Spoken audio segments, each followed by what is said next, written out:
来看视频。Can you believe it? This was last night at 6 p.m.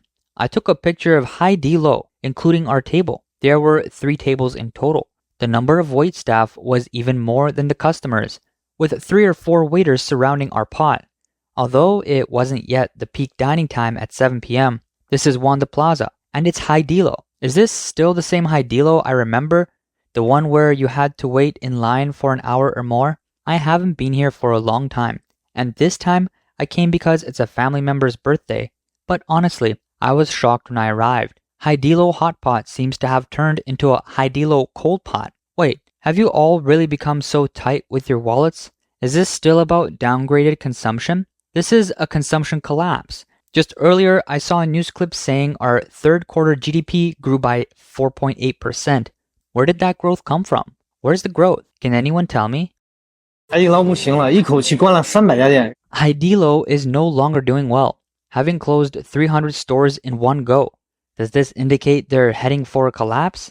Looking at the numbers, it's indeed alarming. A 40% closure rate, almost half. First, we need to understand why they're closing stores. The direct reason is simple. They're losing money. According to Haidilao's own annual report, in 2021, they suffered a loss of 4.16 billion yuan, the first time since they went public. Why such a large loss? It's because they were too optimistic in previous years, aggressively expanding by opening 500 new stores every year. However, with the repeated pandemic, economic downturn, and unstable foot traffic, the new stores didn't make a profit and instead became a burden. That's why 300 stores were closed. Haidilao, once known for its service-first philosophy, had already closed 300 stores 3 years ago, and now the closure news keeps coming. By the end of August 2025, Haidilao announced the closure of its flagship store at Clarke Quay in Singapore. Although Haidilao officially stated that it was due to the lease expiring, the closure of the store, which was Haidilao's first flagship store in Singapore, highlights the economic pressures and challenges faced by domestic restaurant brands. Haidilao's struggles are not an isolated case. They reflect the broader challenges faced by China's restaurant industry. In 2024, China's restaurant industry closed 4.09 million stores, with a closure rate of 61.2%. In the first half of 2025, 1.347 million new restaurants were registered, but 1.059 million were shut down. The restaurant chain Zhou Mao Zhou, which was once as well known as Haidilao, is now also undergoing the most severe challenges since its establishment. This Hong Kong-listed company has seen its market value evaporate by over 48 billion yuan in 4 years, a decline of 94%, with its market value dropping from 55 billion to 3 billion yuan. It is now facing an unprecedented capital winter.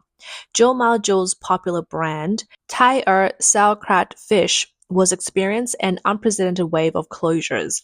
In just 6 months, 88 stores were closed, marking the end of its golden era. 曾经的泰尔酸菜鱼有多火？ Once, Tai sauerkraut fish was so popular that it didn't combine tables, didn't offer takeaway, didn't add extra seats, and didn't accept groups of over 4 people at one table. The restaurant's popularity was so overwhelming that people were willing to wait 2 hours to try its famous sauerkraut better than fish. However, the financial report for the first half of 2025 shows that Tai sauerkraut fish revenue has declined, its turnover rate has dropped, and same-store sales have plummeted by nearly 20%. More striking than the numbers is the fact that Tai's once crowded stores no longer have long lines. 曾火到排队的泰尔酸菜鱼啊！ Why is no one eating Tai sauerkraut fish anymore? Among its 23 stores in Hangzhou City, 2 were temporarily closed and 6 have shut down completely. In just half a year, the parent company closed 88 stores. What's more surprising is the claim that they use live fish. Some people tested it and found that the dishes were ready in just 7 minutes. The staff admitted that the fish was delivered centrally. Insiders revealed that the fish fillets and sauerkraut were pre-prepared in a central kitchen. The stores just did the finishing touches. It's unclear whether it's due to the taste being off or because the gimmick was exposed. According to the International Financial News, by the end of June, the parent company Zhou Maozhou owned 729 restaurants. In the first half of 2025, Zhou Maozhou closed 88 restaurants, with a closure rate exceeding 10%. All stores in Shenyang City were closed, while some of the approximately 50 stores in Shanghai were temporarily closed, and several of the 23 stores in Hangzhou ceased operations. Looking back at its glorious years, Tai sauerkraut fish, with its unconventional stores, rules like no seating for more than 4 people, no combining tables, no adding extra seats, no takeout, became a hot topic in the restaurant industry. In 2019, at its peak, the table turnover rate reached 4.9 times per day, even surpassing Haidilao, with a per customer spending as high as 80 yuan. Now, it is no longer as prosperous. The latest data shows that the brand's table turnover rate has dropped to 2.2 times per day, halving compared to its peak. Its per customer spending has fallen to 73 yuan. Once the first chain hotspot stock, Shabu Shabu, is expected to earn about 1.9 billion yuan in the first half of 2025, a year-on-year decline of 18.9%, with a net loss of 80 million to 100 million yuan. Since 2021, the company has been in continuous loss, totaling over 1.3 billion yuan. In response, the brand drastically reduced its store size, closing 219 restaurants in 2024. In Jinan stores alone, 8 branches were closed overnight. In the first half of 2025, Shabu Shabu continued to close 52 stores across China. Currently, the wave of corporate closures and restaurant shutdowns continues in mainland China, with major restaurant chains being the primary drivers of the closures. According to incomplete statistics from Yilan Business, in the ending week of October alone, at least 33 stores were closed by 32 brands, including well-known chains like KFC, Haidilao, Burger King, and Aija Steakhouse. Industry insiders point out that offline businesses in China are undergoing a new round of structural adjustments, and the closure trend will persist. Since the second half of 2025, the concentrated store closures have occurred frequently in Jiangsu, Shanghai, Henan, Ningxia, and Guangdong. In Wuxi City, several Burger King stores recently posted closure notices, including a store in Binghai Wanda Plaza, which had been in operation for 12 years. 真的天塌了，这个汉堡王过段时间就要关门了。 Really? The sky is falling. Burger King store in SeaWorld will soon be closing. Recently, a netizen posted on social media saying that the Burger King store in Huaqianbei Commercial Street of Shenzhen officially closed on September 1st. This store was one of the first 4 Burger Kings to open in Shenzhen and holds symbolic significance. Additionally, 3 Burger King stores in Huaqianbei have all displayed signs saying closed for business. Besides Huaqianbei, netizens from other areas in Shenzhen have reported Burger King closures this year. As the world's second largest fast food burger chain, Burger King entered the Chinese market in 2005.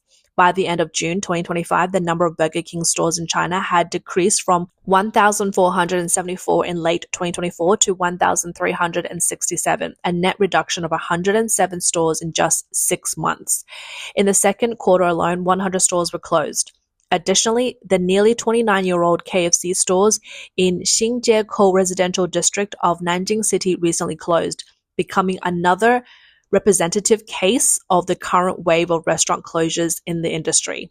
2018年的10月啊，自红店的麦当劳是正式停业。 In October 2018, McDonald's opened a new store in Zhenghong Street. 7 years later, KFC across from it also saw the last day of its 29 years of business. The famous local catchphrase, "See you at Xinjiekou KFC," is now part of history. In China, KFC and McDonald's were once the evergreen giants of the restaurant industry. No matter what business difficulties they faced, they would either launch new products like the Old Beijing chicken roll to cater to local taste, or introduce popular items like the grilled chicken leg burger to maintain profitability. Yet, even these restaurant giants are now shutting down stores as part of the current wave of business closures, continually shrinking their operations to survive. According to local economists in Zhejiang, the decline in the restaurant industry is due to the economic downturn. From the demand side, the recovery of China's economy post-pandemic has been weak, with a shrinking middle class, unpaid civil servant salaries, and rising unemployment among lower income groups, leading to more rational consumption focused on cost effectiveness and essentials. As a result, high-end dining and trendy restaurants have been hit hard. The once popular bakery industry, once considered a golden goose in the restaurant sector, is also undergoing a restructuring phase. Brands like 85 Degrees, Shanwen One Cup, and Wu's Special Incense Bun have all recently closed stores. The last 85 Degrees store in Beijing officially closed on October 31st, marking the brand's exit from the Beijing market. 曾经红极一时的烘焙品牌85度C即将关闭在北京。85 Degrees, once a popular bakery brand, is closing its last store in Beijing, marking its complete withdrawal from the Beijing market. According to multiple media outlets, the 85 Degrees store at Zhichun'er in Beijing officially closed on the evening of October 19th. Customer service confirmed that the last store in Baiguan, Beijing will also cease operations by October 31st. The official explanation for the closures is operational adjustments, and they have provided a refund channel for customers. According to the blogger, the store closure wave isn't limited to Beijing. 85 Degrees has also closed stores in cities like Shanghai, Hangzhou, and Nanjing. Reports indicate that in 2025, the brand will close over 40 stores in mainland China, marking the largest adjustment in the past 5 years. Behind this is a performance pressure faced by its parent company, Gourmet Master Co. Limited, which is suffering from significant losses. According to announcements, in 2024, the company's Chinese operations suffered severe losses, and the company has decided to shut down underperforming regions and stores. Since entering China in 2007, 85 Degrees had over 500 stores at its peak. Recently, the brand has continued to close stores in places like Hangzhou, Shanghai, Tianjin, and Guangdong. Industry insiders point out that from 2024 to the first half of 2025, the closure rate in the bakery industry has not slowed down. Instead, it has accelerated.